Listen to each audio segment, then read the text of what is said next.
आज मैं आप सभी के साथ राधिका जी के केस की चौथी कड़ी शेयर करने जा रही हूँ। पहली 3 कड़ियों के लिंक आपको नीचे डिस्क्रिप्शन बॉक्स में मिल जाएँगे।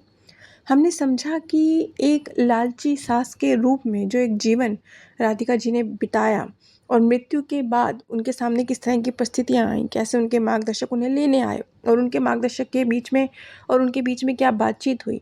अब आगे बढ़ते हुए जैसा कि हमने देखा कि उनके मार्गदर्शक द्वारा उन्हें जज नहीं किया गया, उस तरह से नहीं देखा गया जैसे हम लोग देखते हैं, हमारी जो नज़र होती है, क्योंकि हम सामने वाले को सिर्फ गलत या सही के रूप में देखने की कोशिश करते हैं और हम जानते भी नहीं हैं हम किसी व्यक्ति के मन के अंदर क्या चल रहा है, उसके जीवन की परिस्थितियाँ क्या हैं, उसके संस्कार कैसे हैं, किस तरह का जीवन उसने जिया है, कुछ भी नहीं जानते हैं। लेकिन हम किसी एक घटना से सामने वाले को जज करते हैं।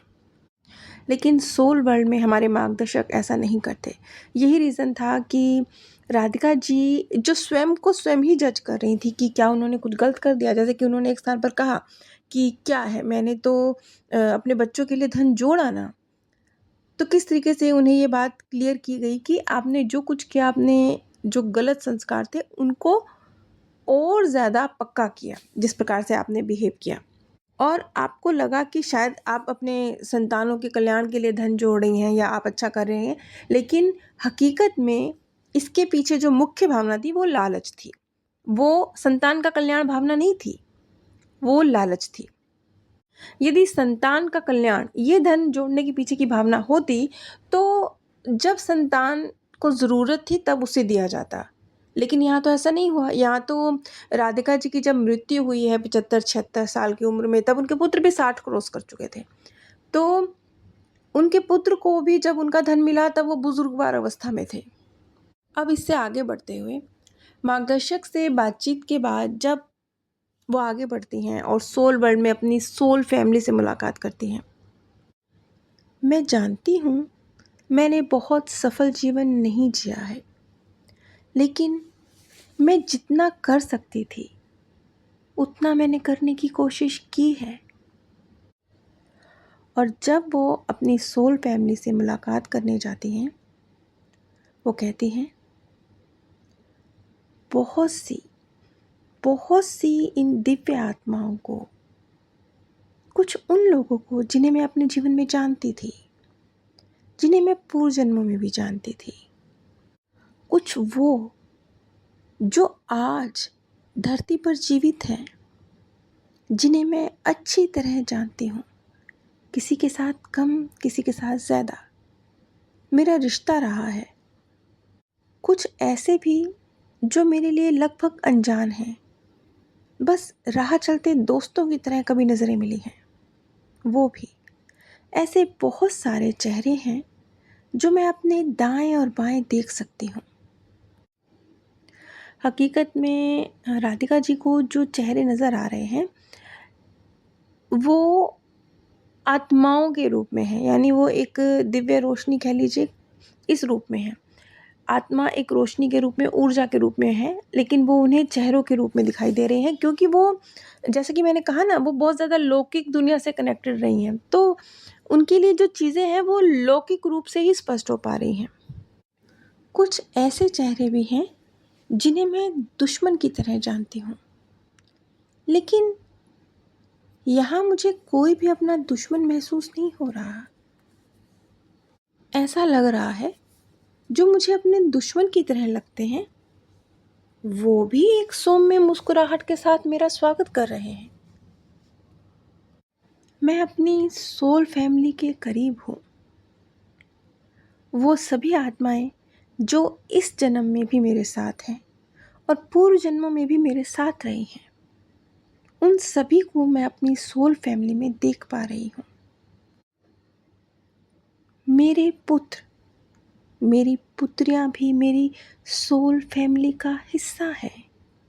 यहाँ पर ये बात महत्वपूर्ण है कि जिन पुत्र और पुत्री को वो अपनी सोल फैमिली का हिस्सा देख रही हैं वो धरती पर जीवित हैं, लेकिन चूंकि उनकी ऊर्जा का एक अंश सोल वर्ल्ड में भी मौजूद है, इसलिए जब किसी व्यक्ति की मृत्यु होती है तो जो पृथ्वी पर उसके प्रियजन है वो उससे नहीं छूटते, क्योंकि हम सबकी ऊर्जा का एक अंश सोल वर्ल्ड में है, तो वो नहीं छूटते। वो ऊर्जा उन्हें उसी रूप में मिलती है। यानी कि जैसे कि राधिका जी पीछे अपनी संतानें छोड़ के गई, तो उनकी संतानें सोल वर्ल्ड में भी उनकी सोल फैमिली का हिस्सा हैं। आप इस चीज़ को ऐसे समझ सकते हैं कि जो धरती पर परिवार रह जाता है, उससे तो वो व्यक्ति छूट गया, लेकिन उस व्यक्ति के लिए कुछ नहीं, इंसानी रूप में कुछ नहीं छूटा है। सभी प्रियजन उसके साथ हैं, बल्कि दोहरे रूप में साथ हैं।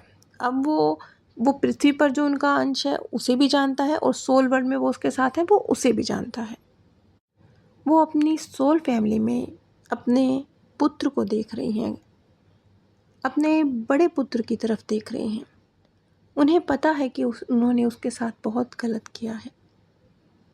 उनकी आंखों में जैसे क्षमा प्रार्थना सी है, लेकिन उनके पुत्र मुस्कुरा रहे हैं, और बजाय किसी नाराज़गी के वो कहते हैं, नहीं माँ, तुमने बहुत सही किया। यदि तुम ऐसा ना करती तो शायद धन अर्जित करने की महत्ता और धन अर्जित करने की आवश्यकता को मैं समझ नहीं पाता। मैं छोटी उम्र में स्वावलंबी बन गया।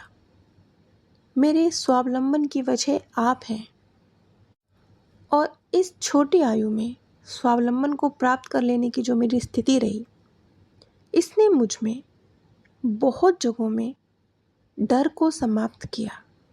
यहाँ पर सरल शब्दों में उनके पुत्र ये कहने की कोशिश कर रहे हैं कि उनकी माताजी ने जो जीवन पर्यंत एक तरह से एक कठोर माँ समझ लीजिए, इस रूप में धन के ऊपर कब्जा रखा, और अपने बड़े पुत्र को, जिसने बहुत छोटी उम्र में घर को संभाला पिता के जाने के बाद और धन अर्जन किया, उसको वो धन नहीं मिला तो मृत्यु के बाद मिला।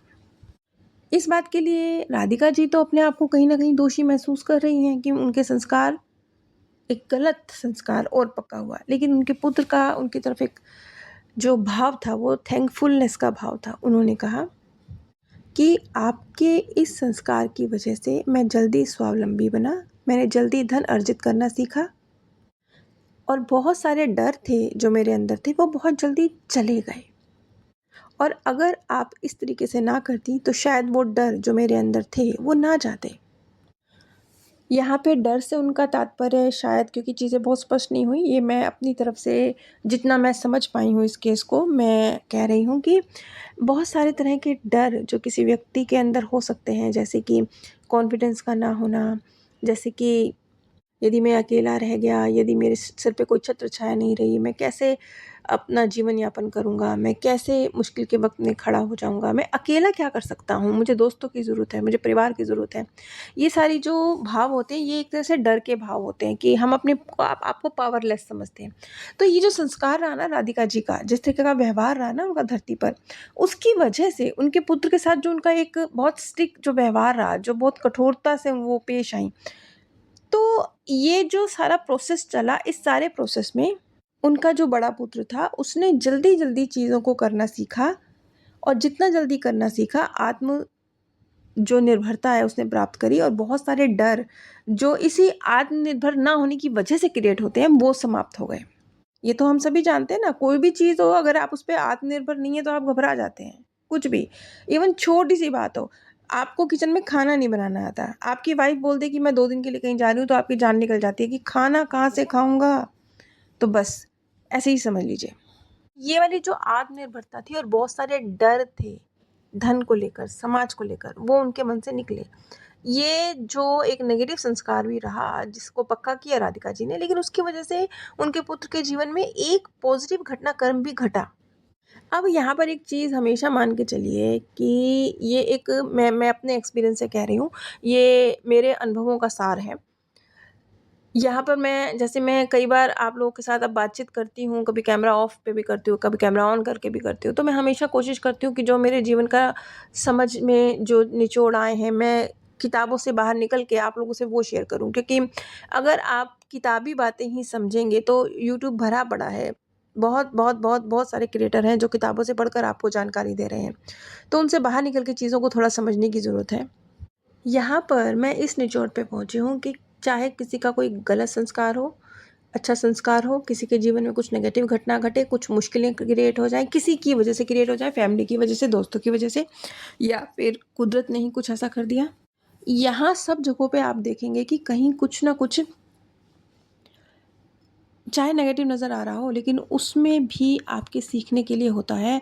आपको जो सिखा के जाता है ना, वो बड़ा परमानेंट सिखा के जाता है, जो कभी नहीं हिलता अपनी जगह से, ऐसा सिखा के जाती है। कोई भी घटनाक्रम हो, नेगेटिव से नेगेटिव, बल्कि हकीकत तो ये है कि जितनी गलत लोगों से मुलाकात हो जाती है, गलत घटनाक्रम घट जाते हैं, उतना ही ज़्यादा पक्का परमानेंट आप सीखते हैं, और उतना ही बेहतर आप सीखते हैं, जो आपकी ग्रोथ में बहुत सहायक होता है। जीवन में जो मुश्किल घटनाक्रम आ रहे हैं ना, या मुश्किल लोग आ रहे हैं, वो आपको क्या सिखाने की कोशिश कर रहे हैं, ये कौन-सा आपका वीक संस्कार है, कौन-सी आप में ऐसी कमज़ोरी है जिसको पकड़ के अब ये लोग आपको नचा रहे हैं। जब आप ऐसे उस घटना पर और उस व्यक्ति पर ध्यान देंगे ना, तो बस सारे तार एकदम से सुलझने शुरू हो जाएँगे। ये मैंने देखा है, जब भी कि जैसे आप लोग भी आते हैं मेरे पास, तो काउंसलिंग के लिए भी आते हैं, तो उस वक़्त भी मैंने जिन भी लोगों को ये चीज़ें समझ में आई हैं और उन्होंने उन नियमों का पालन किया जो मैंने उनको बताए, तो मैंने ये चीज़ देखी कि मुश्किल घटनाक्रम में भी, मुश्किल लोगों के साथ भी, वो ना सिर्फ़ आसानी से डील कर सके, बल्कि जो उनकी कमज़ोरी थी, जिसकी वजह से वो घटना घट गई थी या वो व्यक्ति उनके ऊपर हावी हो गया था, अपनी उस कमज़ोरी पर उन्होंने जैसे ही फ़ोकस करना शुरू किया, समझ में आ गया, और उसके ऊपर काम करके उसको ठीक करने की कोशिश करी ना, परिस्थितियाँ ऑटोमेटिकली ठीक हो गई, और वो व्यक्ति जो नेगेटिविटी क्रिएट कर रहा है, वो ऑटोमेटिकली ठीक हो गया। अब यहाँ मैं उदाहरण के तौर पे आपको थोड़ा-सा कोशिश करती हूँ। जैसे कि अभी मेरे पास एक महिला आई थी। उनके जो हस्बैंड थे, एक तरह से हम कह सकते हैं कि नार्सिसिस्ट पर्सनैलिटी जिसे कहते हैं, कुछ वैसे थे। तो पूरी तरह से ड उनकी लाइफ़ पर हर एंगल से कंट्रोल करना, उन्हें नीचा दिखाना, कुछ इस तरह की परिस्थितियाँ क्रिएट कर देना कि वो गिल्ट में चली जाएँ। वो हर परिस्थिति में जो भी नेगेटिव हो रहा है, उसके लिए खुद को कसूरवार मानें। लेकिन जब उन्होंने पूरा एनालिसिस किया और उनसे मेरी बातचीत हुई, तो उन्होंने चीज़ों को समझा, और उन्होंने जाना कि ये व्यक्ति तो बेशक ठीक है, मेरी ज़िंदगी में नेगेटिविटी घोल रहा है, लेकिन मेरा एक बहुत गलत संस्कार है। वो ये कि मैं लोगों की बातों को अत्यधिक अहमियत देती हूँ। मुझे ऐसा लगता है जैसे घर की शांति की ज़िम्मेवारी सिर्फ़ और सिर्फ़ मेरी है। कोई भी यदि मेरे विषय में कुछ कहता है, तो मैं इस बात को बहुत गहराई से अपने दिल पर लेती हूँ। जबकि सामने वाला अपने बेनिफिट के लिए झूठ भी कह सकता है। कभी इस नज़र से मैंने सोचा ही नहीं। मैंने देखा ही नहीं कि सामने वाला शायद मेरे अंदर हीनता भरने की कोशिश करने के लिए मुझे कुछ अपशब्द कह रहा है। मैंने ऐसे सोचा ही नहीं। यदि मेरे हस्बैंड द्वारा मुझसे कुछ कहा गया, तो मैंने उस बात को सीरियसली लेकर अपनी कमज़ोरी समझकर अपने आप को ही बहुत कोसा। ये क्या था? ये उस महिला का एक संस्कार था, जो सामने वाले से अप्रूवल माँगता रहता था।